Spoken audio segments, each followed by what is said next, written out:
Monica Makes It Happen podcast is proudly supported by Goya. If it's Goya, it has to be good. And by JP Morgan Chase, New York's hometown bank for over 225 years. Hi everybody, you're watching the Monica Makes It Happen podcast, number 18, episode 18. And I always have the best guests. I don't know how I do this. How do I do this? Monty, it's because of you. It's because of our friends in the community that make it happen. But we're so happy to have you, Tanisha, here. You're the Executive Director of Home, Family, and Future. That's OHFF if people want to Google it and find it. It's a nonprofit. Tanisha Browne is here. Okay, our one person in our studio audience. Thank you, Monty. Monty, you could be on my podcast next. It's all about giving to the community. And Tanisha, your organization has done so much, not just for domestic violence survivors and thrivers, but foster care, those in foster care. And I find that those are the two segments of our community and our viewership that are always falling through the cracks and not getting the resources they need. Is that the point of your organization? That is the point of our organization. I mean, there are lots of other organizations that exist to support these populations, but they can never have too much support. Both sets of circumstances are very difficult, and we pride ourselves as an organization in providing the kind of support that is both comprehensive and also highly customized to each of our individual clients. That's great. And then, you know, we always do on our podcast, and Dave Kimmel, if you notice the lighting is so great, Dave Kimmel's behind the camera. One of our medal winners from our past show, our epic show. And I have to say, what I love about podcasts is that we can talk more about what you do and why. So tell me a little bit about yourself. I always want to hear the story first, then we're going to talk about some other incredibly inspiring stories of, like you said, courage and people that have been helped and are now helping, the full circle of giving. And then we're going to do our speed round at the end, which people like to do, and then I have a surprise question at the end. Okay. If you don't watch the podcast, you don't know. But anyway, I hope you watch our podcast. But anyway, Tanisha, tell me about that. What's your story? What drove you to be the executive director of something like this? Yeah, so I started in the private sector, actually. I worked in advertising for a number of years. I had a really difficult time in advertising. I think that I've always known that I was a mission-driven person, and it was really hard for me to work in the private sector feeling like I was pushing product, but not necessarily helping people, not necessarily improving lives. And so I decided to go to graduate school, and I got a master's degree in public administration. I had been volunteering with this organization, actually. So I started off as a mentor with our foster care program.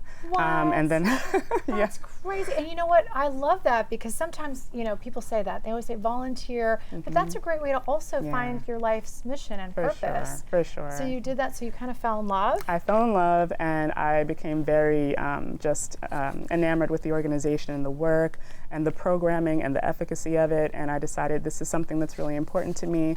The founders asked me if this was something that I would like to do at an executive level, and I was like, certainly. And so I'm actually the organization's first executive director. Wow, there's so many messages in these podcasts, but I think people may be wanting more like of a mission in their life, a purpose. What's your suggestion to them if they're watching? Maybe volunteer. I always say volunteer, but I agree. You're like a living proof of that. I am a complete testament to the fact that you should unequivocally volunteer your time at organizations that mean something to you. I know quite a few people actually who used to work in the private sector or some other position that they didn't love, and then they volunteered in their spare time for an organization that was really close to their heart, and they wound up working for those organizations and then in those spaces and just found joy. And I can certainly say that I did the same. And she says she loves her job every single day. I do love my job every single day. Wow, that's beautiful. And you're helping so many people. So back to the organization, again, of Home, Family, and Future, OHFF.org. Is that how we reach you? Correct. I think I Googled you already, so I already figured that one out. Good. But again, tell me about like an amazing story.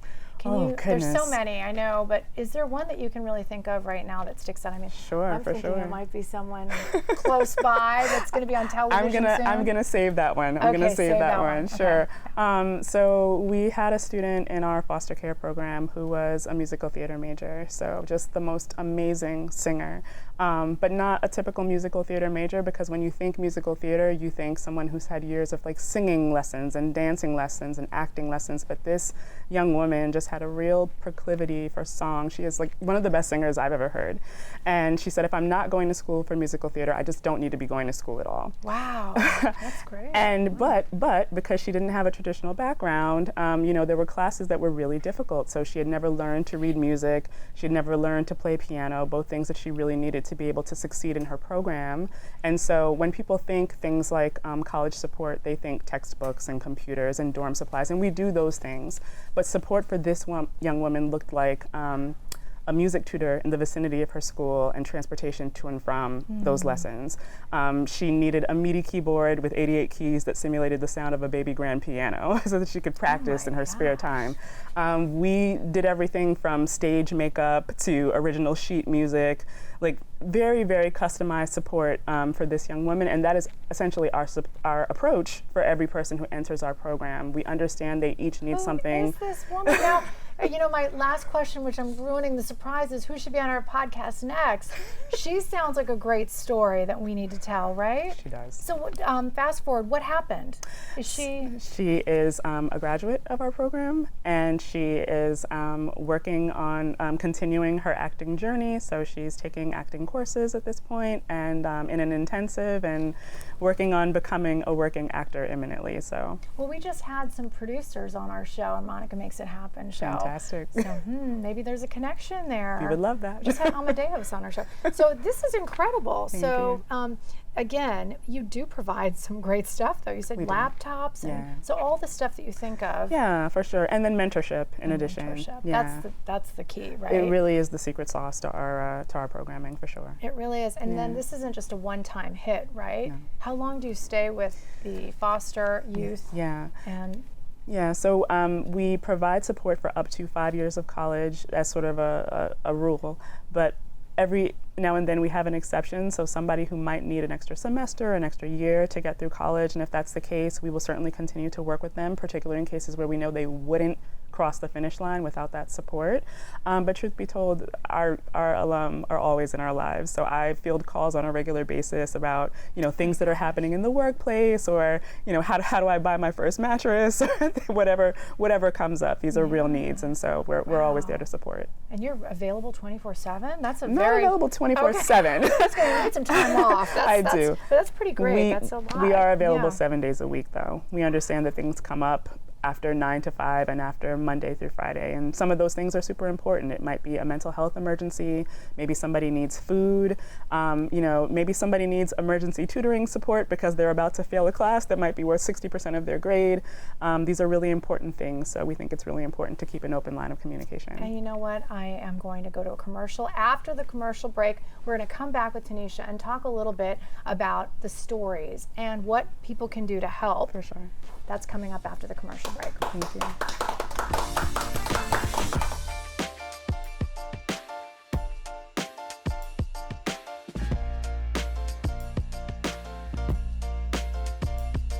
We're back with Tanisha, and I'm so excited because you're here and you're doing such great work. Thank you. Tell me again, you have all of these stories, but the common thread among the stories, what is the common thread that makes all of these young people so exceptional?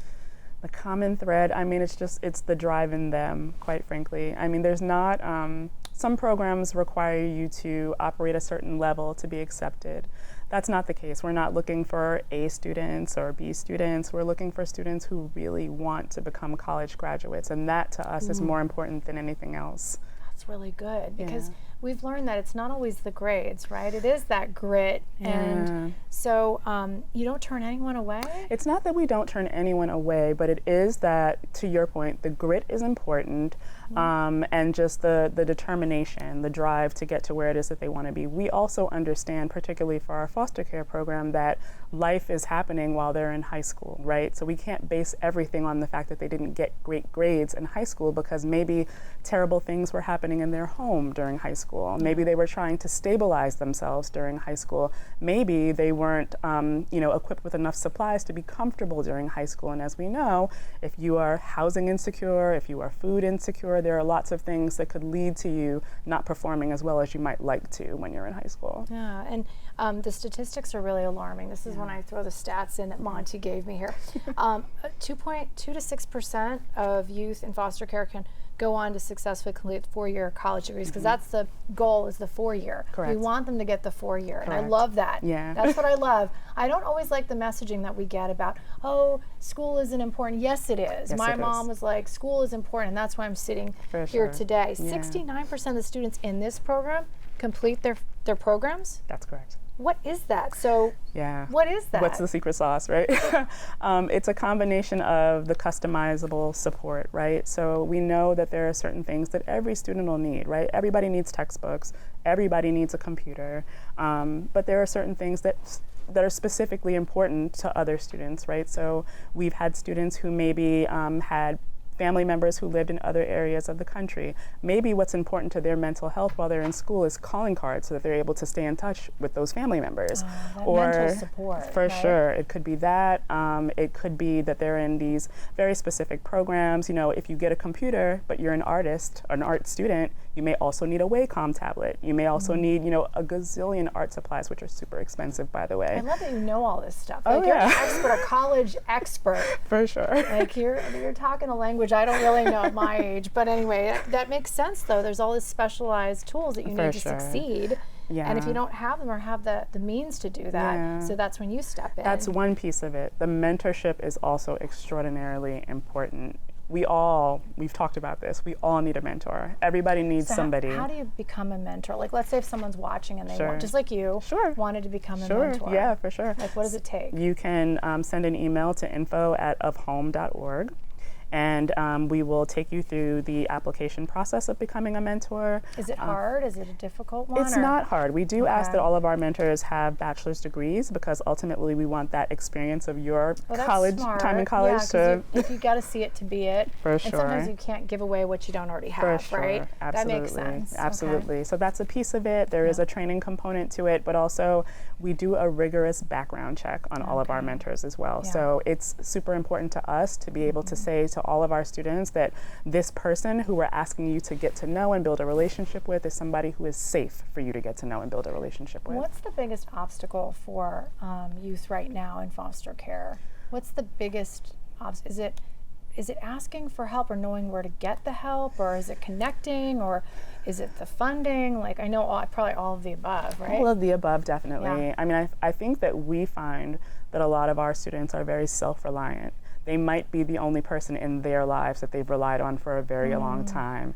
And so asking for help is very difficult. Relying on someone for help is very difficult. In the cases of our mentors are not paid, they're volunteers. So these might be the first people in their lives who are not paid to be there, who are just showing up out of the goodness of their heart, which is a wow. completely foreign concept. Wow. Yeah. That's deep. That's Yeah. really something. Yeah. And sometimes that unconditional love, that's magic too, right? Because you is. can tell. It is. Right, when Yeah. somebody unconditionally For loves you. sure, for Yeah, sure. yeah. So coming up after the break, we're going to do a speed round now. I think we're almost to our time, and we're going to have a special surprise question, but I think she already answered it. But that's coming up after the break. Okay, thank you.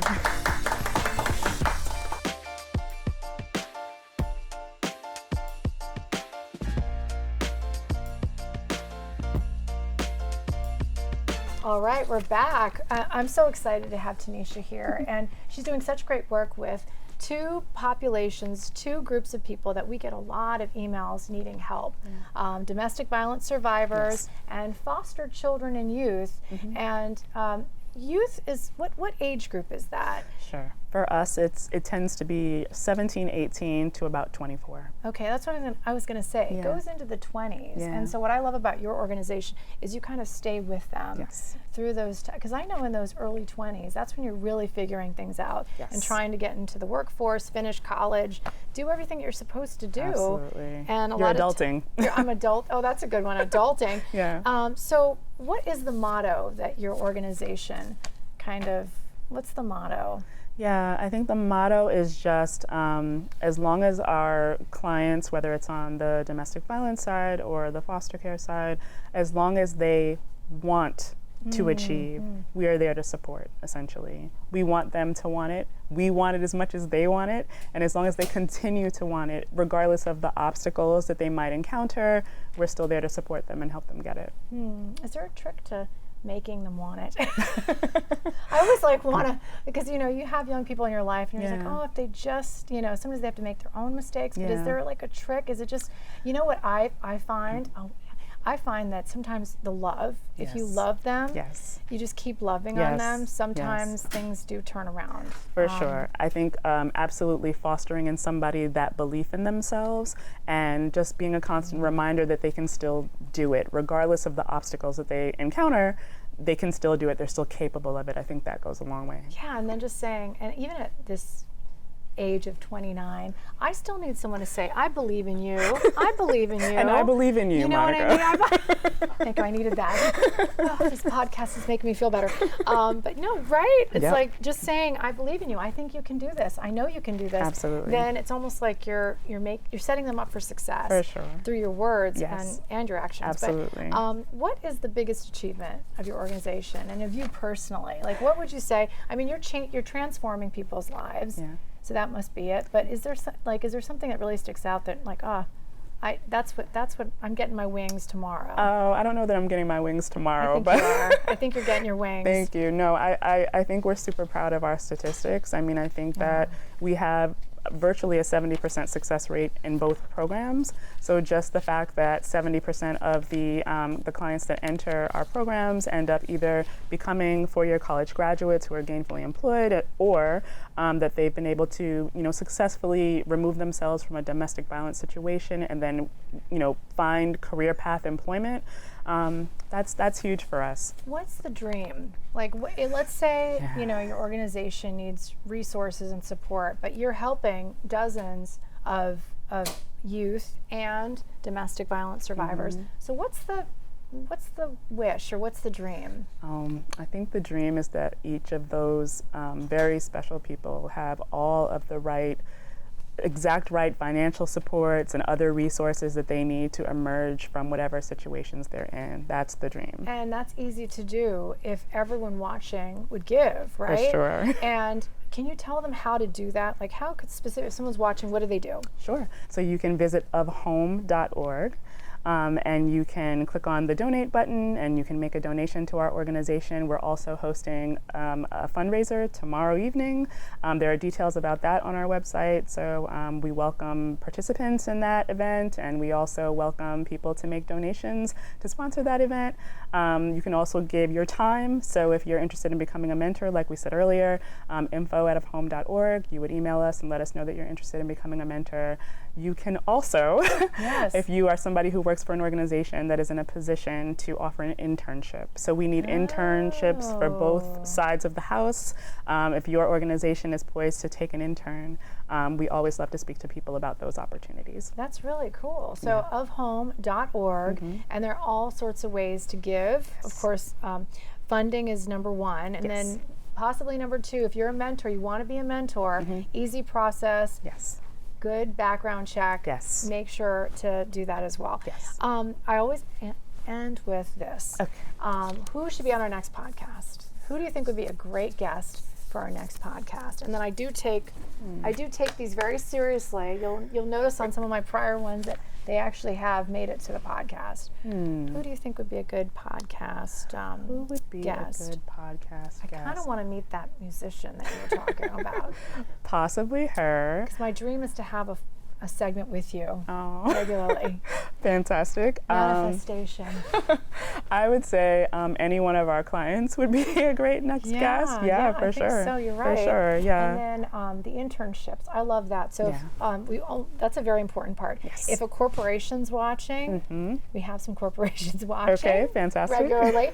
What do you want to tell them again? If they have an internship? For sure. If they're in a position to take an intern, we would love to have a conversation with them. Like I said, all of the students in our program ultimately need internships. We're trying our best to get them internships in their fields before they graduate from school. And then all of the clients in our domestic violence program, like again, the focus is employment. So we're hoping for career path opportunities for the clients in that program as well. Wow, it's great. Yeah. I could listen to you all day, but we can't. We have to go. But I love that all that information. Hopefully, will you come back? I would love to come back. And let us know. And I know we're doing a TV segment with one of your fantastic youth. It's true. That actually, we love these stories where they, first of all, they use your organization, Yes. and it's like this wonderful connection. Yes. And then guess what? They give back. Yes. They become alumni, and Yes. they give back Yes. big time, and they help, and they can do. That's the circle of giving that we love. It is. And my favorite type of story to tell, and Dave Kimmel's favorite story to tell.